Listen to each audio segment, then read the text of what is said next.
Quando falta um rei, esse é o tema do nosso devocional nessa manhã. Antes de qualquer coisa, eu quero dar aqui o meu bom dia. Manhã de segunda-feira, começamos uma nova semana. Inclusive, quero lembrar os amigos de Ribeirão Preto que amanhã, terça-feira, 7h30 da noite, estaremos ministrando aí naquele que é o antigo Clube Ipanema, na Rua Flávio Shoa, número 25.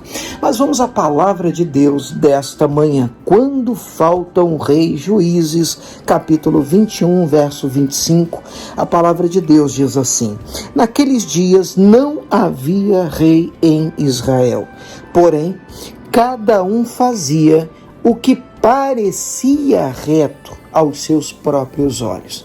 Nós temos aqui um problema, porque quando as pessoas fazem o que parece reto, e eu acho que vale a pena a gente lembrar que nem sempre o que parece provavelmente nós teremos problemas.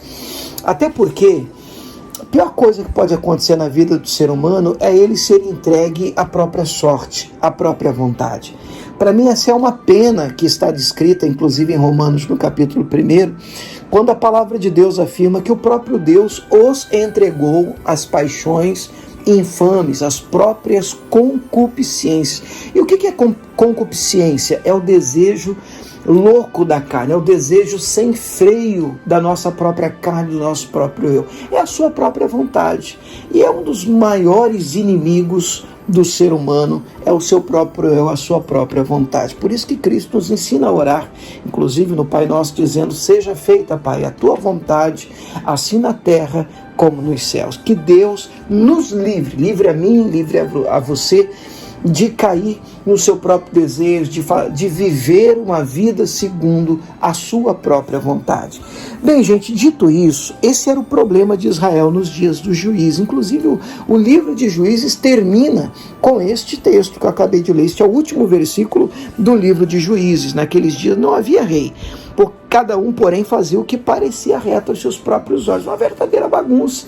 As pessoas viviam fazendo o que achava certo, ser correto, aquilo que parecia ser o melhor, e obviamente nem sempre acertavam, né? Davam com a cara na parede e criavam problemas na própria vida. Mas tudo isso é sequela de um problema mais grave, da raiz do problema. Qual a raiz do problema? A ausência de um rei, a falta de um rei, que aqui no texto, obviamente, era a ausência de uma figura de liderança, alguém que pudesse instruí-los, alguém que pudesse governá-los, alguém que apontasse o caminho. Hoje, para nós, entendemos aqui a figura como rei, o rei dos reis, o senhor dos senhores, Jesus Cristo. Eu olho para a vida de uma pessoa e logo sei dizer para você, querido, se esta pessoa tem ou não um rei. Ainda que as pessoas digam acreditar em Jesus, mas quando alguém vive fazendo o que dá na teia, o que parece reto aos próprios olhos, vive do jeito que quer viver, então logo você está diante de alguém que não tem ainda um rei, que ainda não, pelo menos ainda não aceitou a Jesus Cristo como um rei. Pode ter confessado ele, pode ter dito: olha, eu creio nele, eu acredito nele.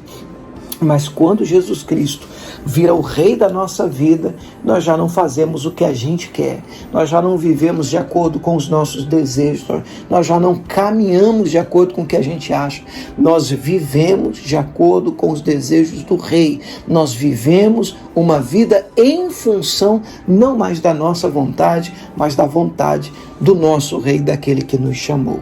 Eu oro a Deus para que o Senhor Jesus seja na sua vida Rei dos reis, Senhor dos senhores. Pai, obrigado por mais um dia, mais uma manhã, que ao longo do dia de hoje o Senhor esteja nos guardando, protegendo e nos livrando, inclusive, de nós mesmos, dos nossos próprios desejos e vontades, que nem sempre, meu Pai, estão alinhados à Tua palavra. Melhor do que isso, ajude-nos, Deus, a viver como quem tem um rei, o Senhor Jesus como rei na nossa vida, e assim, meu Pai, estaremos alinhados à Tua palavra, estaremos vivendo de acordo com a Tua vontade. É a nossa oração, em nome de Jesus. Amém.